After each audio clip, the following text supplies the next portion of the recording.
الرحيم الحمد لله رب العالمين والصلاة والسلام على أشرف الخلائق أجمعين الرسول النبي الأمي الهاشمي سيدنا وشفيعنا أبي القاسم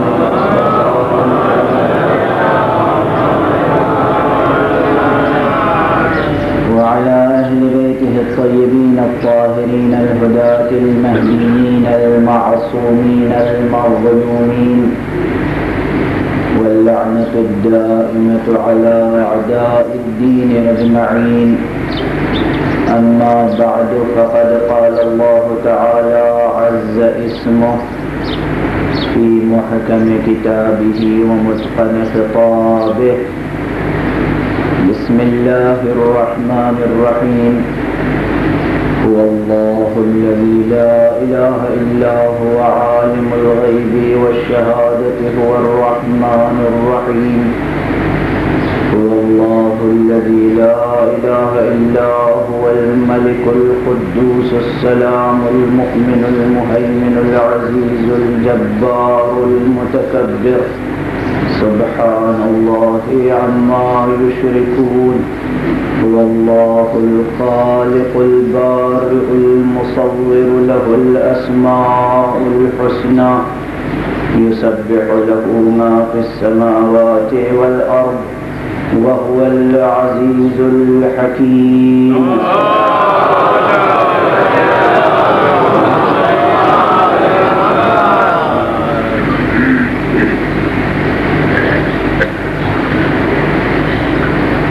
برادران عزیز،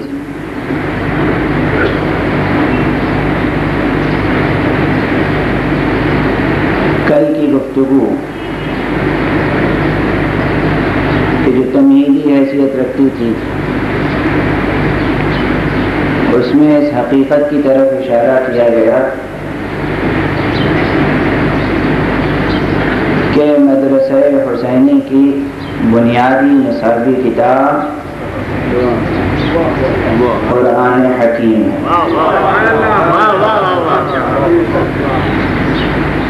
اور اس حقیقت کی طرف بھی اشارہ کیا گیا کہ قرآن مجید معجزہ ہے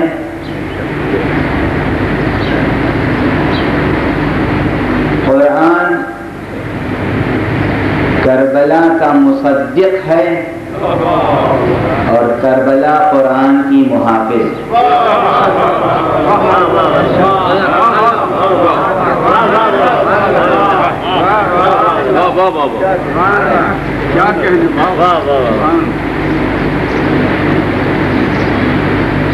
اس بات کی طرف اور اس حقیقت کی طرف بھی اشارہ کیا گیا کہ قرآن اور حضرات محمد و آل محمد علیہ السلام کے درمیان اسم اور مسمى کا رشتہ ہے. قرآن کے من جملہ شؤون اعجاز میں سے ایک یہ بھی ہے کہ اس کی تفسیر مکمل نہیں ہو سکتی.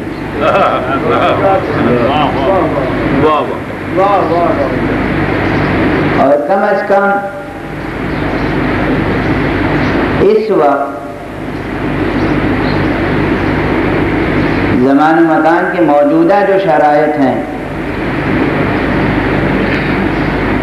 ہم جس زمان و مکان میں سانس لے رہے ہیں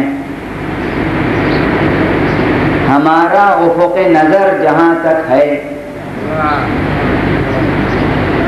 ہم جتنے ابعاد وجود کو اب تک دریافت کر سکے ہیں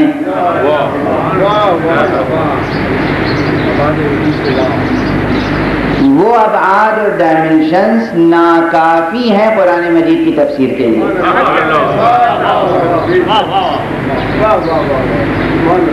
اور کل قرآن کی بات نہیں کر رہا ہوں، قرآن حکیم کے کسی ایک حرف کے متعلق بھی یہ دعویٰ کوئی مفسر نہیں کر سکتا کہ جو تفسیر اس نے لکھ دی وہ حرف آخر ہے.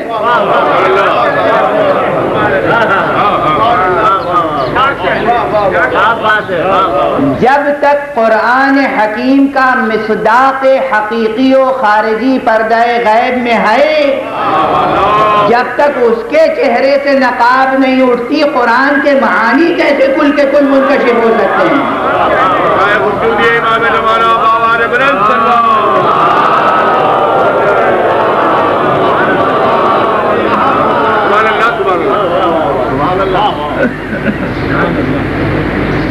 تو اب میرے سامنے بھی مشکل یہ ہے کہ سورہ مبارکہ حشر کی 3 آیتیں جو اس سورہ کی اختتامی آیتیں سرنامہ کلام کے طور پر تلاوت کرنے کا شرف حاصل کر رہا ہوں، لیکن مجھے قطعاً یہ یقین ہے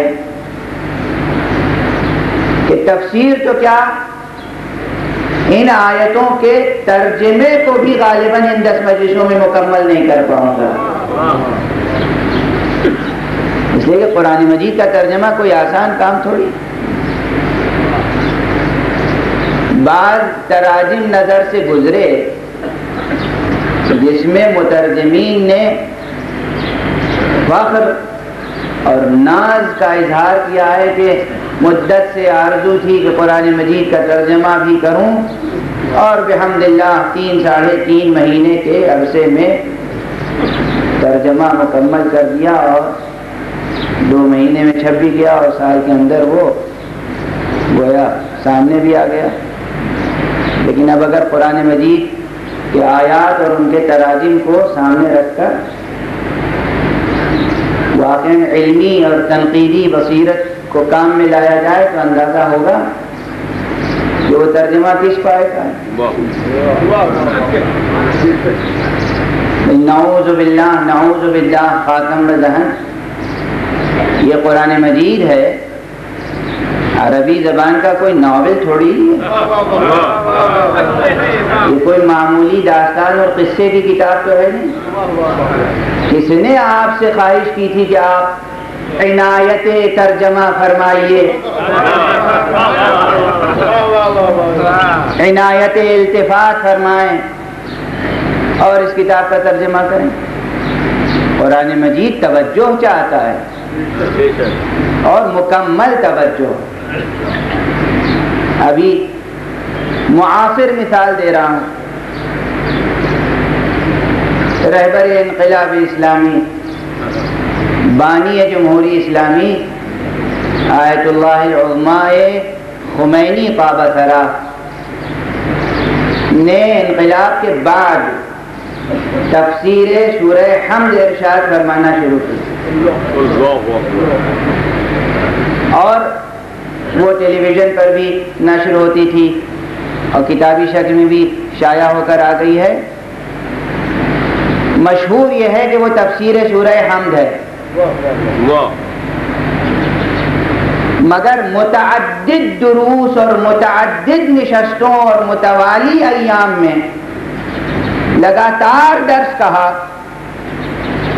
مختلف نشستوں میں، مگر پورے سورے کی تفسیر مکمل نہ ہو پائی.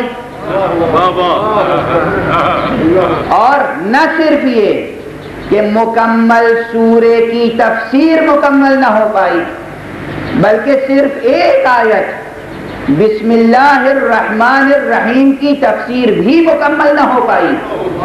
یہ معاصر مثال دے رہا ہوں، یہ قریب کی مثال ہے، جس کا جی چاہے تفسیر کا مطالعہ کر لے، موجود ہے، اویلیبل ہے. بحث یہاں تک پہنچ کر رہ گئی کہ بسم اللہ الرحمن الرحیم میں یہ بسم جار و مجرور متعلق کس سے ہے، یہ ایک بحث. لفظ اسم کے معنی کیا ہیں، یہ دوسری بحث. اور تیسری بحث یہ کہ بسم اللہ الرحمن الرحیم میں یہ آخر میں جو الرحمن اور الرحیم ہے، یہ صفت اللہ کی ہے یا اسم کی. اور یہاں پر جا کر تفسیر رک گئی، سلسلہ منقطع ہو گیا۔ یہ ایک غیر معصوم کی شان تفسیر ہے، معاصر مثال ہے۔ اب اگر تاریخ میں یہ کوئی لکھے، کسی حدیث کی کتاب میں یہ ملے کہ مولائے کائنات نے ابن عباس کا ہاتھ پکڑ کر کہا آؤ،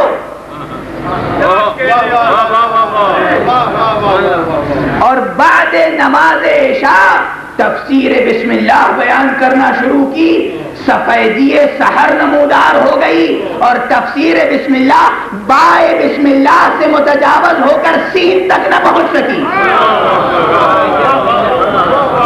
تو یہ غلو نہیں ہے، یہ کوئی شاعری نہیں ہے، یہ حقیقت ہے۔ ایک معاصر مثال پیش کر رہا ہوں۔ دو مواقع ایسے آئے ہیں جو نہ جانے کتنے مواقع آئے ہوں گے، لیکن دو مواقع ابن عباس کے ساتھ تاریخ کی کتابوں میں ملتے ہیں کہ ایک مرتبہ جناب امیر علیہ السلام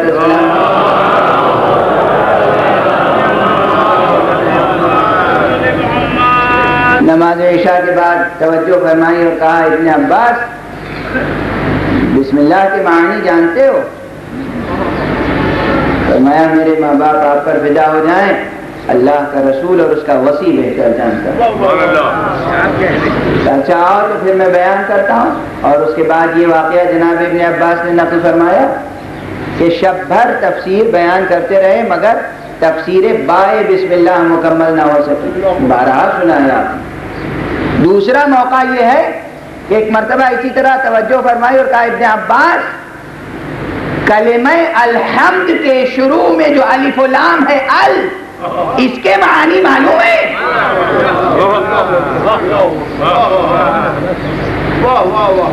اور ابن عباس ناقل ہے کہ نماز عشاء کے بعد سے لے کر نصف شب تک صرف الف و لام کے معنی بیان کرتے رہے اور مکمل نہ ہو پائے۔ تو قرآن حکیم کوئی ایسی کتاب نہیں ہے کہ جس کے معنی یوں ہی مکمل ہو جائیں۔ نہ صرف مطالعے سے بات بنتی ہے، نہ صرف سماعت سے، اپنے سر وجود کو حقیقت قرآن سے وابستہ کرنا پڑتا ہے،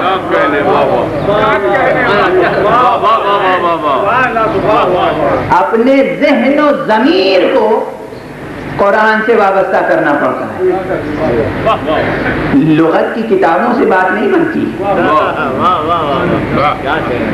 ذہن و ضمیر کو وابستہ کرنا پڑتا ہے۔ تشریف نائب مطلب صلوات پڑھیں گے۔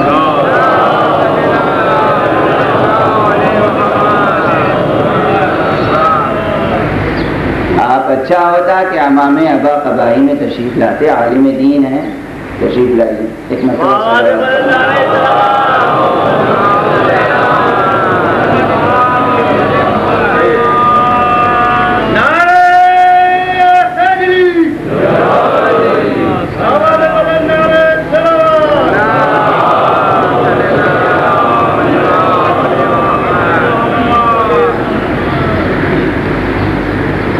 تو گزارش یہ کر رہا تھا کہ جب تک سر وجود کو، اپنے ذہن کو، اپنے ضمیر کو، اپنے قلب کو وابستہ قرآن انسان نہ کرے گا، یہ موعظہ نہیں کر رہا ہوں، موعظہ کرنا میرا منصب نہیں ہے۔ جو خود محتاج موعظہ ہو وہ دوسروں کو کیا موعظہ کرے گا؟ مجھے اپنی حقیقت معلوم، لیکن یہ ایک لازمی تقاضا ہے جس کا ذکر کر رہا ہوں کہ قرآن حکیم کے ساتھ وجودی ارتباط چاہیے، جس کو لفظوں کی سطح پہ امام جعفر صادق علیہ السلام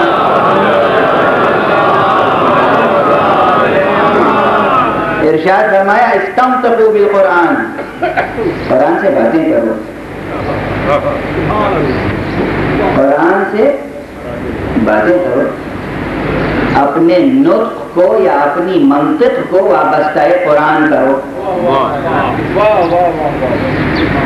اس فقرے نے یہ بھی بتا دیا کہ قرآن میں نطق بھی ہے،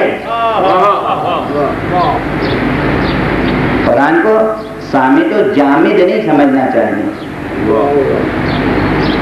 اور ظاہر ہے کہ یہ تمام مطالب آپ کے ذہن میں اگر ہیں تو پھر گفتگو آگے بڑھائی جائے اس منزل سے کہ جہاں کل درمیان میں چھوڑی گئی تھی. موضوع ہمارا ہے کہ اسماء الہیہ اور صفات الہیہ کی تجلیاں سیرت معصوم میں. اس عنوان میں فی الوقت جس لفظ کو کلیدی حیثیت دینا چاہتا ہوں وہ ہے تجلی.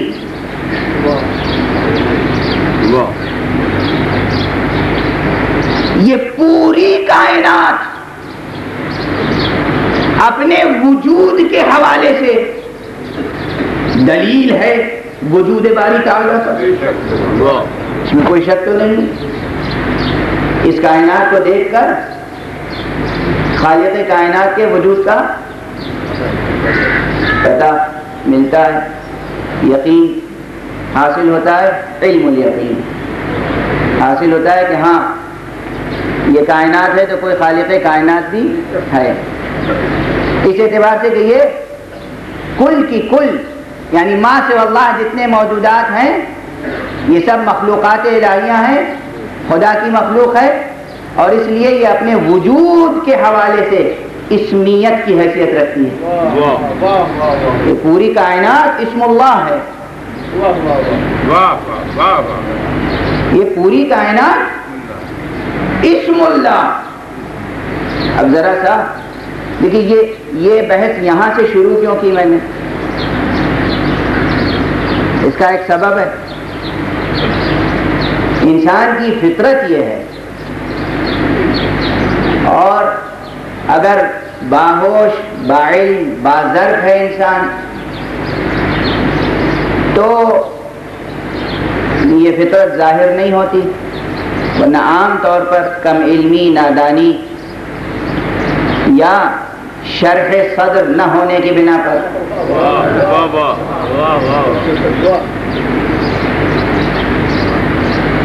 ایسا ہوتا ہے کہ انسان اپنی تعریف تو بہت جلد قبول کر لیتا ہے,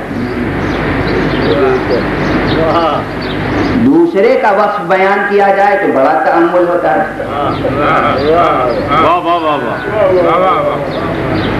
آپ انسان ہیں, ارے آپ خود مظہر, آپ کی ہستی دلیل ہے وجود باری تعالیٰ پر.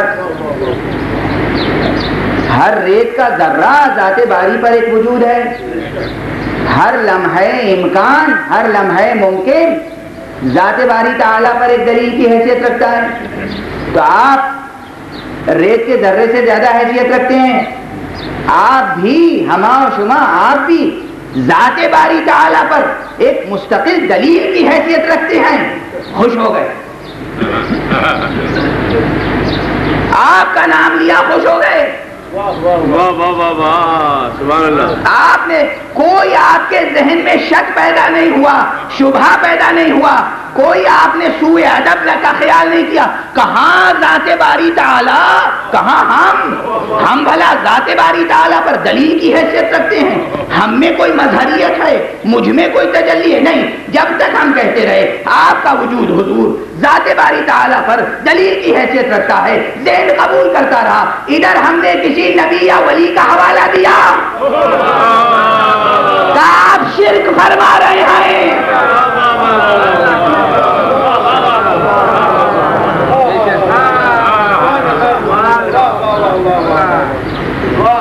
یہ پوری کائنات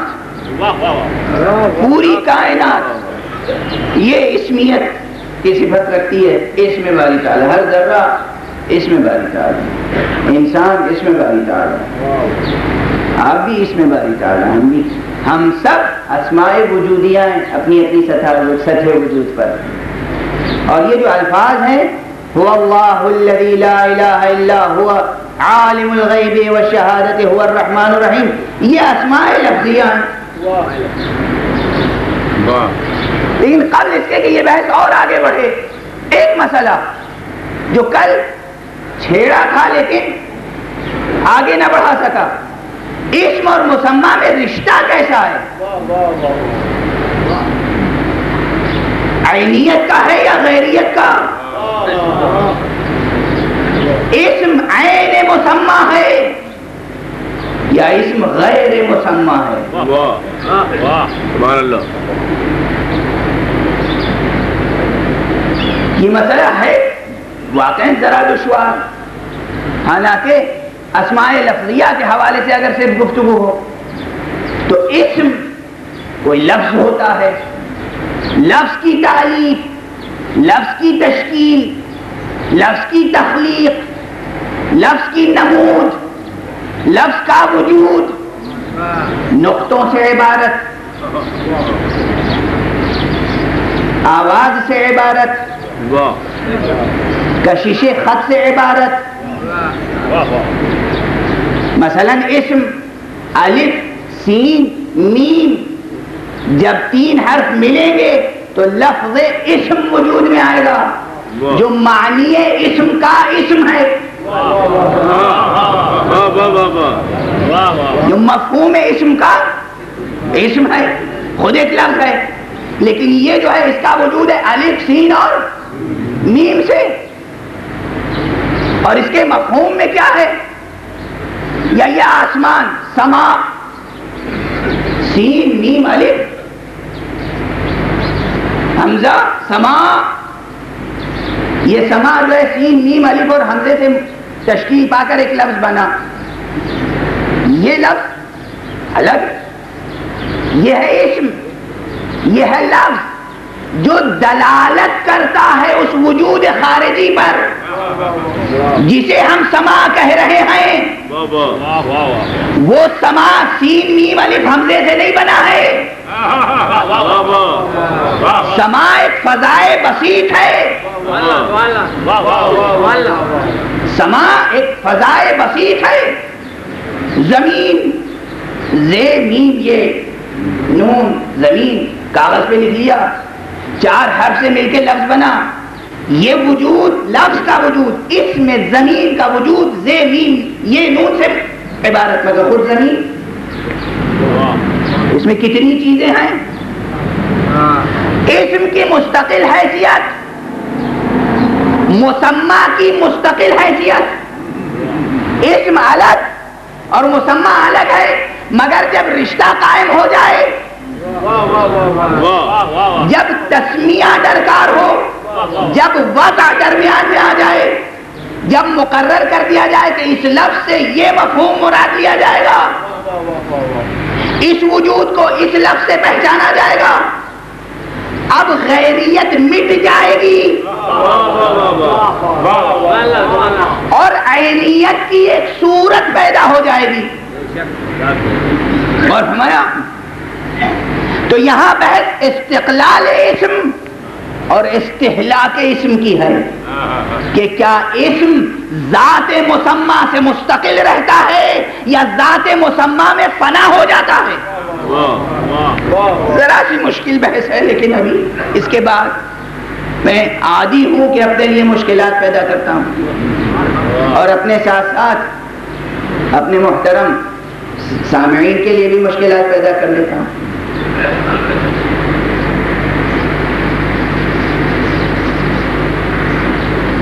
ایک عینیت کی صورت اسم اور مسمى میں پیدا ہوگی لیکن مکمل عینیت نہیں. پھر بھی یہ بات ضرور رہے گی کہ مسمى تک پہنچنے کے لیے بغیر اس اسم کے مسمى تک پہنچا بھی نہیں جا سکتا. کسی شخص کا کوئی نام رکھ دیا آپ نے، اب جب اس شخص تک پہنچنا ہوگا تو اس نام کا سہارا لینا پڑے گا. اس زمان و مکان میں جینے کی مجبوری یہ ہے کہ ہم معانی کو الفاظ کے حوالے سے پہچاننے پر مجبور ہیں. ہماری منطق میں سب سے پہلے مباحث الفاظ آتے ہیں، لفظوں سے بحث ہوتی ہے، معانی سے بعد میں. حالانکہ منطق یا لاجک میں معانی مقصود ہیں، الفاظ مقصود نہیں ہیں. مگر چونکہ ذہن انسانی لفظ کے حوالے سے معنی تک پہنچنے کا عادی ہو گیا ہے، اس لیے ریاضت فکر کاش اس درجے تک پہنچ جائے جہاں لفظ کے بغیر معانی کو ذہن انسانی قبول کرنے لگے. اس کے لیے ریاضت چاہیے, اس کے لیے ریاضت درکار ہے. ناممکن نہیں ہے, ممکن ہے. لیکن بہرحال اس نشأہ وجود میں یہاں جہاں ہم ہیں اس وقت اس دنیا میں, ان شرائط زیست میں اسماء کی بہت اہمیت ہے. اور بعض اسماء من جملہ ان دلائل کے کہ اسم غیر مسمى ہے. امام جعفر صادق علیہ السلام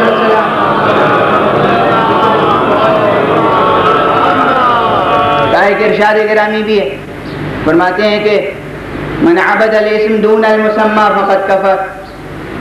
جس نے اسم کی عبادت کی مسمى کو نظر انداز کر کے بس وہ کفر میں مبتلا ہو گیا. جس نے اسم کی عبادت کی مسمى کو نظر انداز کر کے, صاحب اسم کو نظر انداز کر کے, صاحب نام کو, ذات کو نظر انداز کر کے صرف نام کی عبادت کی تو بس یہی کفر ہے. اب ذرا دیکھیے مسلمان اپنے اپنے ذہنوں کا جائزہ لیں, اپنے وظائف کا جائزہ لیں.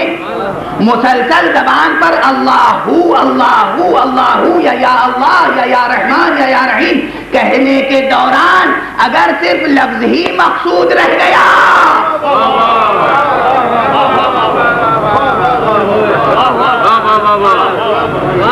تو عبادت کس نتیجے تک پہنچے گی؟ کہاں پہنچے گی یہ عبادت؟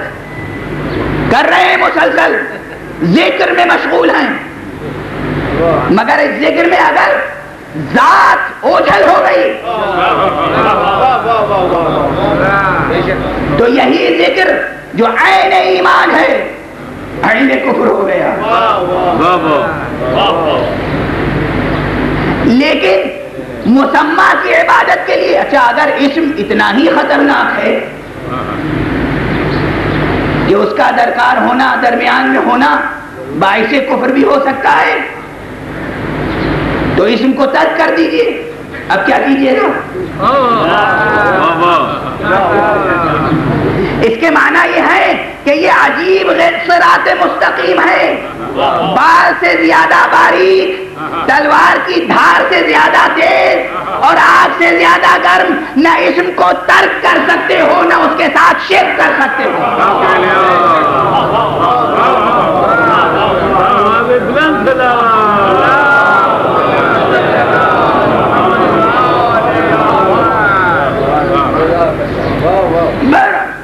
یہ مباحث ہیں قدرے آسان بھی ہیں, سنگین بھی ہیں. توجہ آپ کی اگر مطالب پر ہے تو آسان, اور طبیعت مستعد نہیں ہے قبول مطالب کے لیے تو مشکل. اتنی سی بات. اسم اور مسمى میں مغایرت ہے اس لیے کہ مسمى ممکن ہے ایک ذات ہو اور نام ایک سے زیادہ ہو, اور یہ مشاہدے میں ہے. شخص ایک ہے, اس کا ایک اصلی نام, ایک عرفیت, خدا نہ خواستہ شاعری کرنے لگا تو تخلص, اخبارات میں فقاہیہ کالم لکھنے لگا تو ایک اور فرضی نام, اس میں مستعار. اور جب اس دنیا سے گزر گئے تو تحقیق کر کے بتایا گیا کہ اتنے مختلف ناموں سے کتابیں چھپی.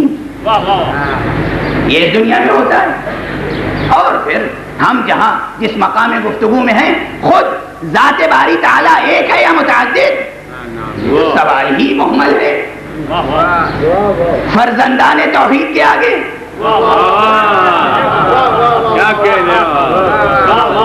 ذات باری تعالیٰ ایک ہے, اور وہ بھی ایسی ایک کہ جس کے لیے وحدت عددی کا تصور بھی نہیں, ایک ایسی کہ جسے ایک بھی نہیں کہہ سکتے.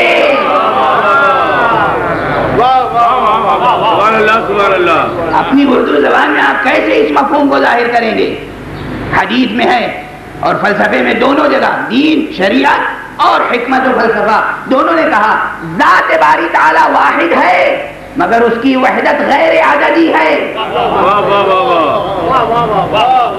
یعنی اس کی وننس نومیریکل نہیں ہے، نمبر سے کوئی تعلق نہیں۔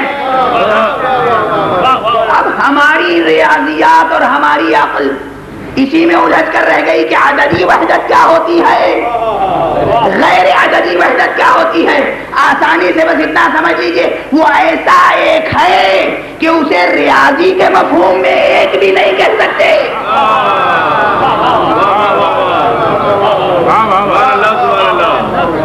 لیکن نام کتنے ہیں اس کے۔ اب یہ بھی قابل بحث بات ہے، مشہور یہ ہے کہ 99 اسماء الحسنی ہیں، اللہ کے اچھے اچھے نام 99 ہیں، اور دو روایتیں ہیں، دونوں مدرسوں اور مکاتب فکر میں یہ روایتیں ہیں، 99 نام ہیں۔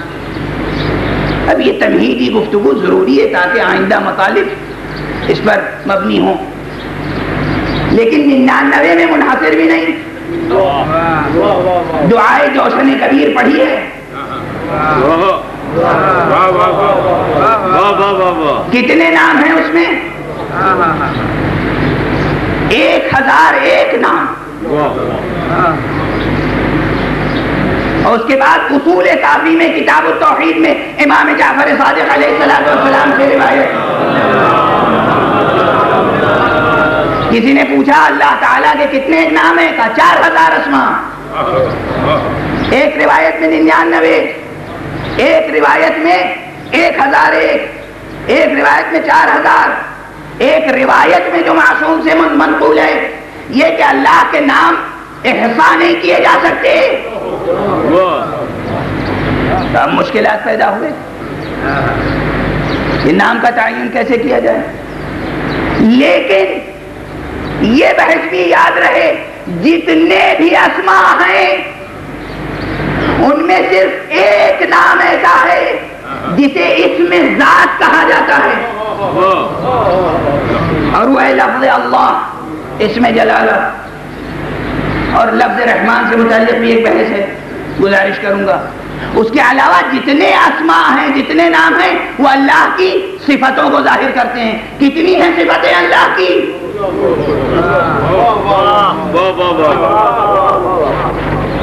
کتنی صفتیں ہیں؟ ارے بچپن سے دینیات جو پڑھی ہم نے اس میں لکھا ہوا تھا کہ اللہ کے صفات ثبوتیہ 7 ہیں، وہ صفتیں جو اللہ تعالیٰ میں پائی جاتی ہیں وہ 7 ہیں، اور وہ صفتیں جو اللہ تعالیٰ میں نہیں پائی جاتی وہ بھی 7 ہیں۔ وہ صفات ثبوتیہ ہیں جو پائی جاتی ہیں، وہ صفات سلبیہ ہیں جو نہیں پائی جاتی، یہ ہے۔ تو حکماء، فلاسفہ اور متکلمین یعنی علم کلام سے بحث کرنے والے، علم کلام وہ علم ہے جو اصول دین سے بحث کرتا ہے۔ یہ سب باتیں کہنا نہیں چاہیے، اس لیے کہ پرانے سامعین پر گراں گزرتے ہوں گے یہ جملے، لیکن میرا مشاہدہ یہ ہے، ایک بہت بڑے ادیب جن کی تصنیف یونیورسٹی میں نصاب میں داخل ہے، ان کا ایک مقالہ شائع ہوا، اور اس مقالے میں انہوں نے علم کلام کا ذکر کیا اور فرمایا کہ علم کلام یعنی وہ علم جو زبان و بیان سے بحث کرتا ہے، کلام کو کلام سے جوڑ دیا، گویا وہ مجموعہ کلام پہ تنقید کرنے کا علم ہے۔ یہ چھپا ہوا مقالہ ہے، اس لیے نوجوانوں کے لیے یہ جملے تشریحی گزارش کرنے پڑتے ہیں کہ جناب والا علم کلام وہ علم ہے جو عقلی اصولوں پر اپنے اعتقادات کو پیش کرنے کا سلیقہ سکھاتا ہے۔ تو علم کلام سے بحث کرنے والوں نے کہا کہ جتنے بھی گوناگوں صفات ہیں عالم کثرت میں گوناگوں ہیں، لا تعد ولا تحصى، نہیں گنا جا سکتا، نہیں شمار کیا جا سکتا، مگر یہ سب کے سب صفات انہی 7 بنیادی صفتوں کی طرف پلٹ کر آتے ہیں،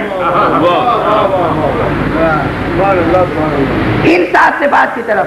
اور پھر یہ 7 صفتیں صرف 2 صفتوں میں آ کر سمٹ کے آ جاتی ہیں، اور وہ 2 صفتیں ہیں حیات وہ دو صفتیں علم اور قدرت، علم اور قدرت، اور یہ دو صفتیں بھی سمٹ کر ایک میں آ جاتی ہیں، اور وہ ہے حیات۔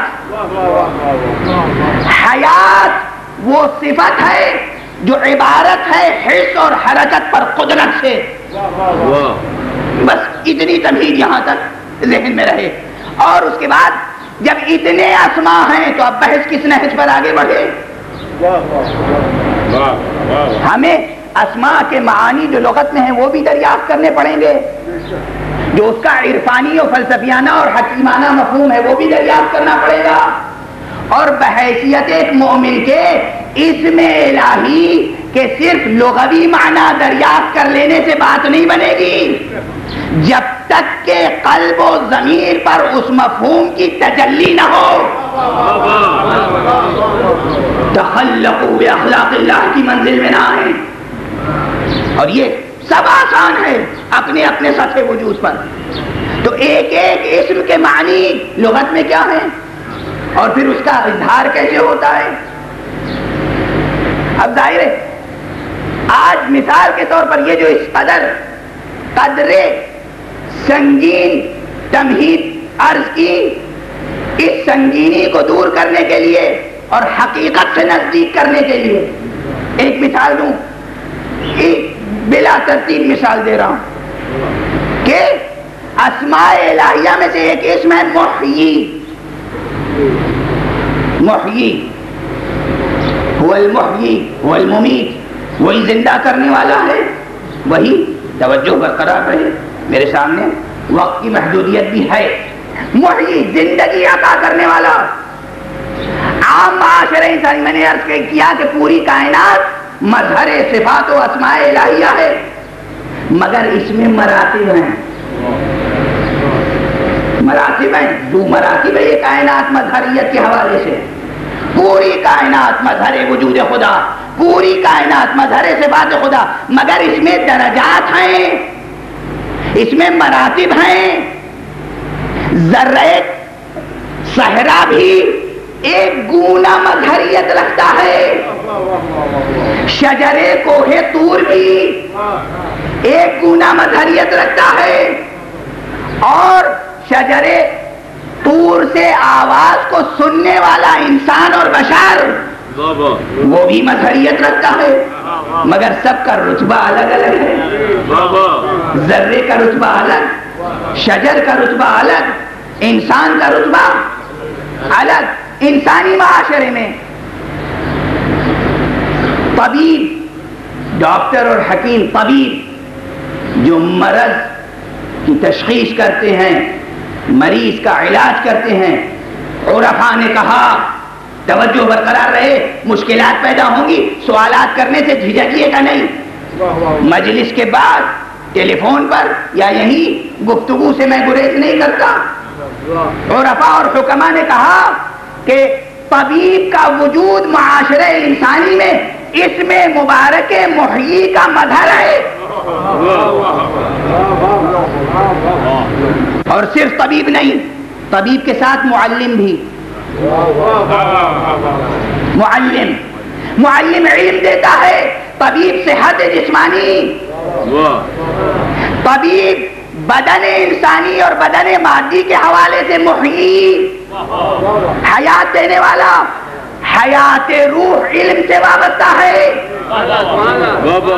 اس لیے علم دینے والا بھی معلم بھی محیی، اس میں مبارک محیی کا مظہر۔ اچھا عام طبیب مظہر،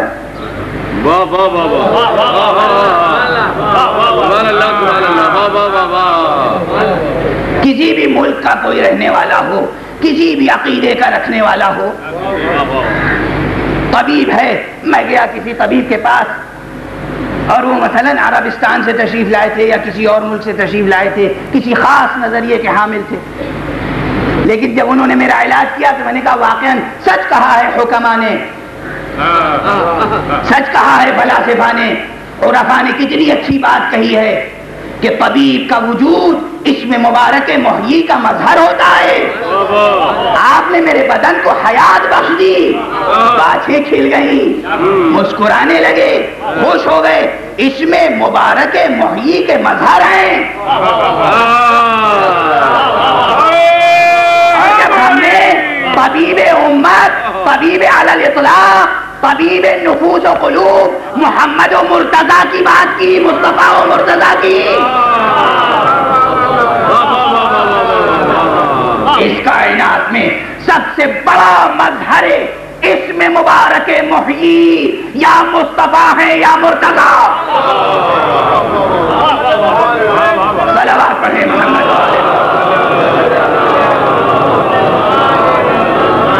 سبحان اللہ سبحان اللہ.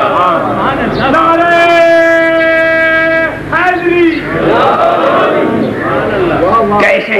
اب ظاہر ہے آپ حضرات عادی ہیں فضائل کو ایک خاص انداز میں سننے کے، وہ انداز بھی ضروری ہے. جنگوں کا بیان مثلا، اور جب تک جنگوں کا بیان نہ ہو اس وقت تک سمجھتے ہیں فضائل پڑھے ہی نہیں گئے. حالانکہ دست ادب جوڑ کے عرض کر رہا ہوں، ارے علی مرتضیٰ کا مرحب و عنتر و عمرو ابن عبد ود وغیرہ وغیرہ کو قتل کرنا کوئی معجزہ نہیں تھا، یہ ان کی فضیلت نہیں، مجبوری تھی.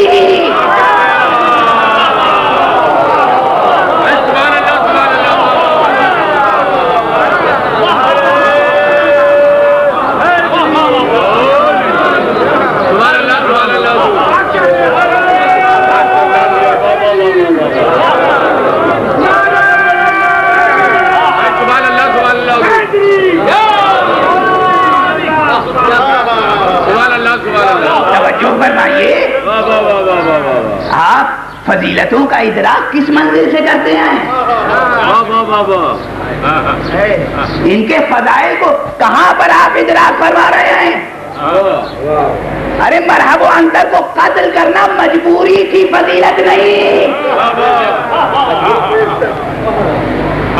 علی ابن ابی طالب کی فضیلت اور سب سے بڑا کمال اور سب سے بڑا معجزہ قلعہ خیبر کا بگاڑنا نہیں ہے، قلعہ انسانیت کا تعمیر کرنا ہے.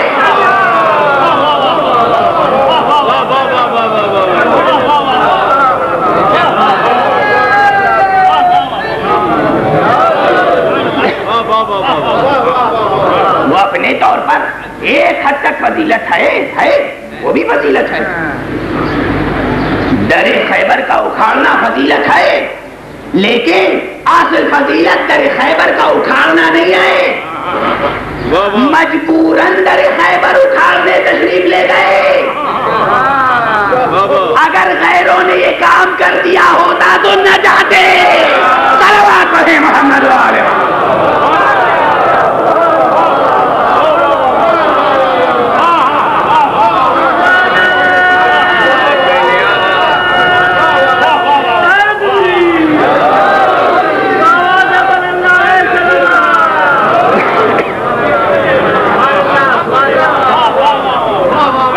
مرتبہ اور صلوات پڑھیں محمد.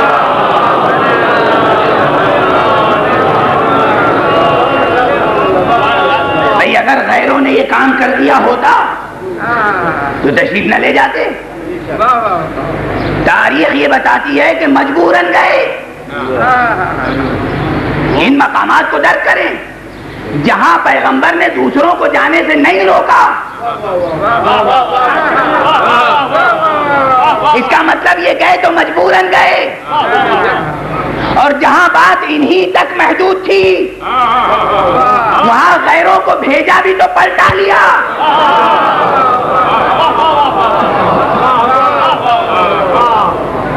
اگر کوئی غیر آگے بڑھ بھی گیا تو وہی نازل ہوئی یا آپ خود پہنچائیں ان آیتوں کو یا آپ کے اہل میں سے کوئی پہنچائے. معلوم ہوا پیغام الہی کا پہنچانا سب سے بڑی فضیلت ہے. یہ اس کے لیے خلق کیے گئے تھے. ہاں سورہ برات کا پہنچانا فضیلت ہے، بہت بڑی فضیلت ہے، لیکن اس کے مقابلے میں باب خیبر کا فتح کرنا ایک چھوٹی سی فضیلت ہے، یہ کوئی بہت بڑی فضیلت نہیں ہے، فضیلت چھوٹی سی فضیلت ہے یہ میرے مولا کی، یہ ہمارے اور آپ کے آقا اور مولا اور سرور ائمہ کی بہت ہی معمولی سی فضیلت ہے، اور آپ اسی کو سب سے بڑی فضیلت تسلیم کرتے ہیں۔ اب اس میں مبارک محیی کے حوالے سے ائمہ آئے کس لیے تھے اس دنیا میں؟ پیغمبر کس لیے آئے؟ حیات کا پیغام دینے آئے تھے یا موت کا؟ حیات کا پیغام دینے آئے تھے، زندگی کا پیغام دینے آئے تھے، مجسم اس میں مبارک محیی کا مظہر تھے۔ تو قتل کرنا ان کی مجبوری تھی، مثلا جنگ خندق، دیکھیے جنگ خندق میں سب سے بڑا کارنامہ کیا ہے؟ ایک ہی لفظ میں کہہ دیتے ہیں عمرو بن عبد ود جیسے پہلوان کو قتل کر دیا۔ میں پھر کہوں گا قتل کرنا یہ معمولی سی بات تھی۔ معجزات پر نظر رکھیں کہ میدان خندق میں جناب امیر المؤمنین علی ابن ابی طالب علیہ السلام کی فضیلت منحصر نہیں ہے قتل عمرو بن عبد ود میں، بلکہ خندق کھودی ہوئی تھی، وہ سب تفصیلات تو آپ کے ذہن میں ہوں گی، میں اشارہ کر کے آگے بڑھوں۔ خندق سے اس پار جب وہ شقی آ ہی گیا تو اعلان جنگ تو ہو ہی گیا، اس نے حملہ کر دیا۔ لیکن یہ جو محیی ہیں یہ کفر کی بنا پر موت تقسیم کر رہا ہے، یہ مظہر صفات الہی ہونے کی بنا پر حیات بخشنے والے ہیں، وہ آ گیا مسلمانوں کے لیے پیغام موت لے کر۔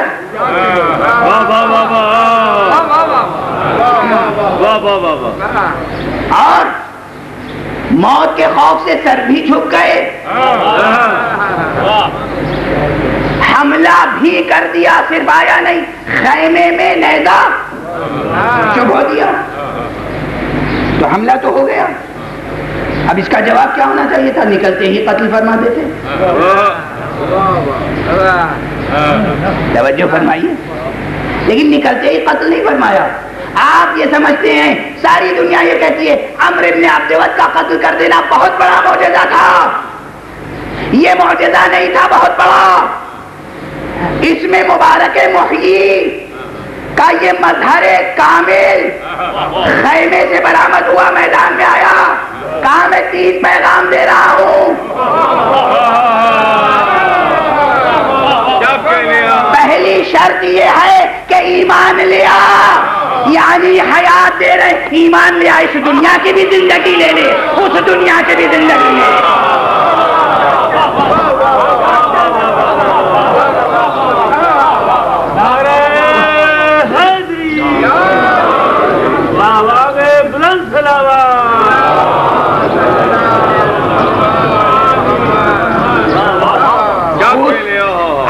کاردار میں اس میدان جنگ میں اتنے بڑے پہلوان کے سامنے جس کا سب قصیدہ پڑھتے ہیں، جانے کے بعد پوری شجاعت سے پورے اطمینان کے ساتھ یہ کہنا کہ ایمان لیا، اس کے معنی یہ ہے، یہ کہنا معجزہ ہے۔ سوچتا رہے قیامت تک ذہن انسانی، علی نے 2 جہاں کی زندگی پیش کی ہے۔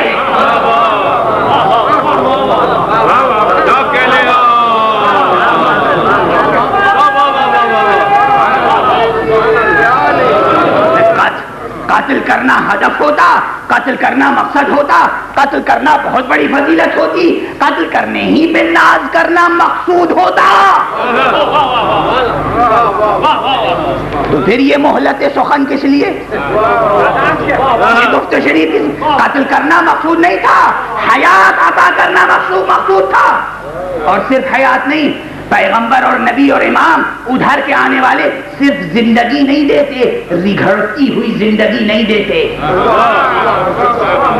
آلام و مصائب میں مبتلا زندگی نہیں بخشتے، زندگی کے ساتھ فردوس زندگی دیتے ہیں۔ زندگی کے ساتھ، حیات کے ساتھ فردوس بھی ملتی ہے۔ اگر ایمان لے آتا، دنیا میں جیتا رہتا، علی کی تلوار کی عزت سے بچ جاتا۔ قیامت میں علی کے دست مبارک پر ایمان لانے والا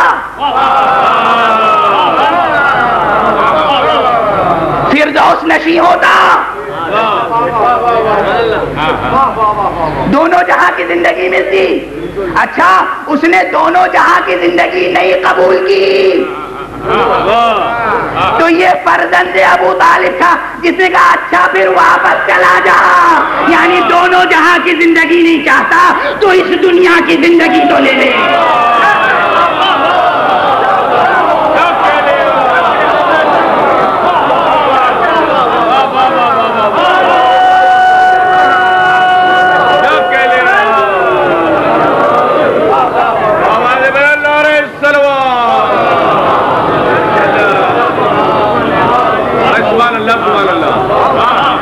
دونوں جہان کی زندگی نہیں چاہتا، اس جہان کی زندگی لے لے، اس لیے کہ میں زندگی بانٹنے آیا ہوں، موت بانٹنے نہیں آیا۔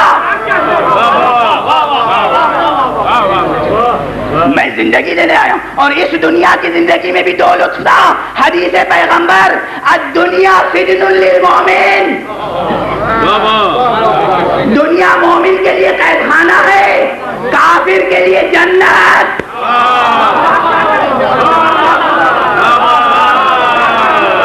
دونوں جہاں کی زندگی اور جنت نہیں چاہتا تو اسی دنیا کی زندگی اور اس جنت کو لے لے۔ علی زندگی دے رہے ہیں، علی جنت دے رہے ہیں۔ جو جس جنت کا مستحق ہو، کوئی ابدی جنت کا مستحق ہے تو وہ علی سے لے لے، کوئی عارضی جنت چاہتا ہے تو وہ علی سے لے لے۔ اچھا، یہ دو باتیں ہو گئی، اب دونوں باتیں ٹھکرا دی، یعنی آنے والا موت طلب کر رہا ہے، علی حیات دے رہے ہیں، وہ موت طلب کر رہا ہے۔ اب تو حجت تمام ہو چکی تھی، مگر نہیں، ابھی تک حیات کی بات تھی۔ اب پھر ایک حیات کی منزل میدان جنگ میں اس کو، اس منجھے ہوئے سورما کو آداب جنگ سکھا رہے ہیں۔ میں پیدل ہوں، تو بھی پیدل ہو جا۔ تاریخ لکھ لے، علی نے معلم کا کام بھی میدان جنگ میں کیا۔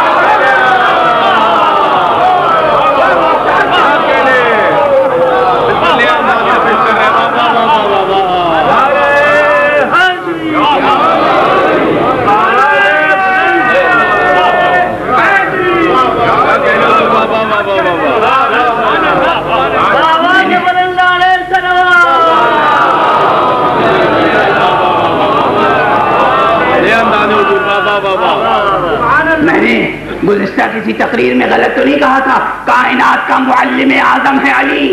کلاس روم میں بیٹھ کر اسٹریٹجیکل اسٹڈیز سکھانا اور ہے، اور میدان جنگ کو مدرسے میں تبدیل کر دینا یہ علی کا کام۔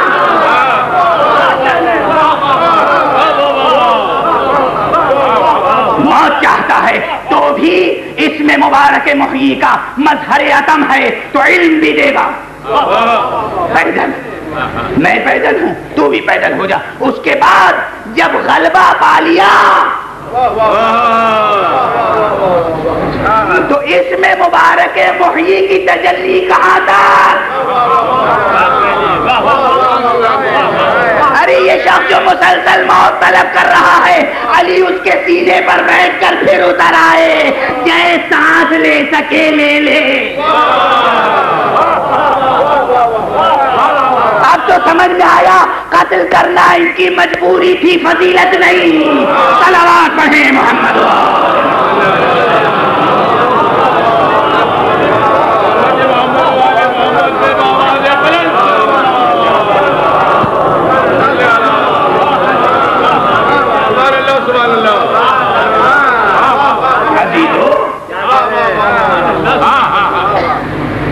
فضائل کو کہاں پر جا کر آپ درک کر رہے ہیں؟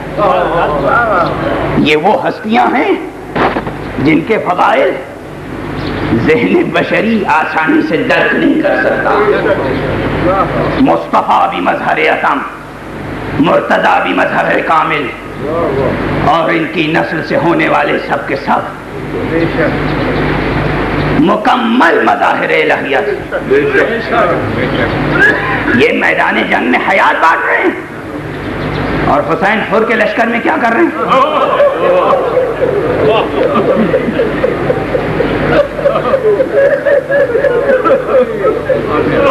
مدینہ چھوڑ چکے حسین، مکے میں چند روز قیام فرمائے، مکے میں بھی رہنے نہ دیا گیا.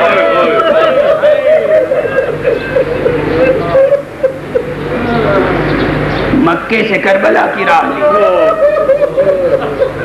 میری سمجھ میں نہیں آتا دنیا والوں کے لیے یہ 10 دن بہت بھاری ہوتے ہیں،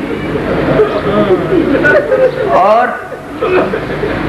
ہم تو یہ دیکھتے ہیں کہ ہماری عمریں ناکافی ہیں کہ جو ایک ایک منزل کی تفصیل آپ کے سامنے پیش کریں. مدینہ چھوڑنے کا منظر کوئی مکمل تھوڑی میں بیان کر سکا. مکے میں کیا گزری، وقت ہے یا بیان کی طاقت یا سننے کا حوصلہ ہے؟ دامن وقت میں گنجائش. مکہ چھوڑا، چھوڑتے وقت مدینے سے نکلتے وقت بہت سے اصحاب آئے، آقا نہ جائیں. مکے سے خروج کرتے وقت، ہجرت فرماتے وقت بھی بہت سے آئے، آقا نہ جائیں. کوئی کہتا تھا اگر اچھا جانا ہی ہے تو آپ تنہا تشریف لے جائیں اور مردوں کو اپنے ساتھ لے جائیں، عورتوں کو نہ لے جائیں. مگر حسین مظلوم اعلان فرما رہے تھے کہ شاء اللہ ان یراہن سبایا، اللہ کی مشیت میں یہ گزر چکا کہ یہ مخدرات عصمت اسیر ہوں. کیا حوصلہ اور کیا ہمت تھی اس گھرانے کی، مردوں کی ہمتیں. ارے جب حسین یہ ارشاد فرما رہے تھے کیا عورتیں سن نہیں رہی تھی؟ جس طرح حسین عزم شہادت لے کے چل رہے تھے، زینب بھی عزم اسیری لے کے چل رہی تھی.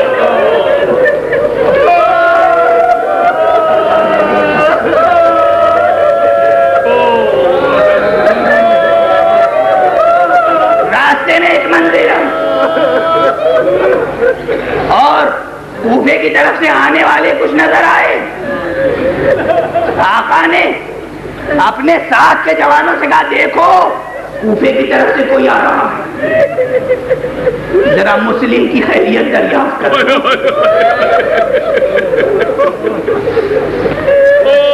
تفصیلات بیان کرنے کا موقع نہیں ہے، وقت تمام ہو چکا. آگے بڑھے جوان. کوفے سے آ رہے ہو؟ کہاں کوفے سے آ رہے؟ کہا یہ قافلہ حسین ابن علی کا ہے، امام آپ کو یاد کر رہے ہیں، آنے والے آئے. کہا کوفے سے کب نکلے تھے؟ آنے والوں نے کہا ہم اس وقت نکلے جب مسلم کے پیروں میں رسیاں باندھ کر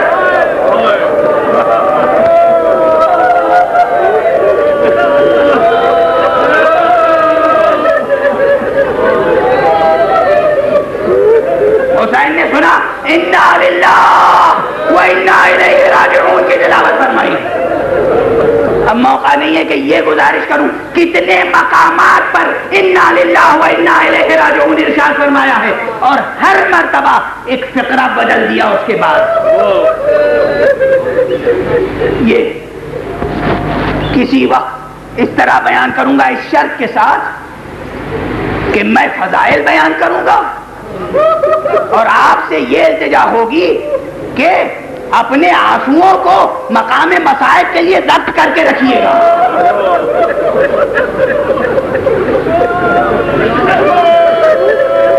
انا للہ ارشاد فرمایا. اس کے بعد اب وقت نہیں ملے گا کہ یہ واقعات بعد کی تاریخوں میں بیان کروں. تشریف لائے اس عماری کے پاس جس میں مسلم کی بچی تھی. یہ کربلائیں کربلا پہنچنے سے پہلے گزر گئی. بچی کو بلایا, دانوں پہ بٹھایا, سر پہ ہاتھ رکھا, بنی ہاشم کے گھرانے کی بچی. آقا خیر تو ہے, کیا میں یتیم ہو گئی؟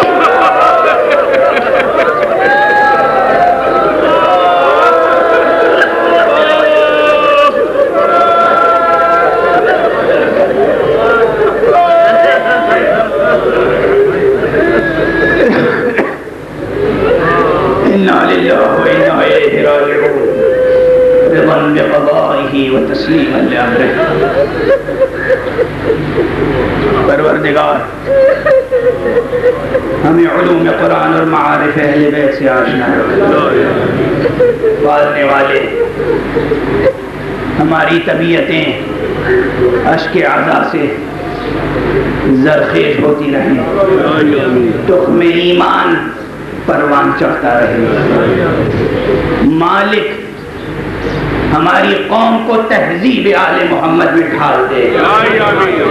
پروردگار وارث حسین کو اذن ظہور عطا فرما اور ہمیں ان کے ہم رکاب دشمنان دین سے جنگ کرنے کی سعادت عطا فرما.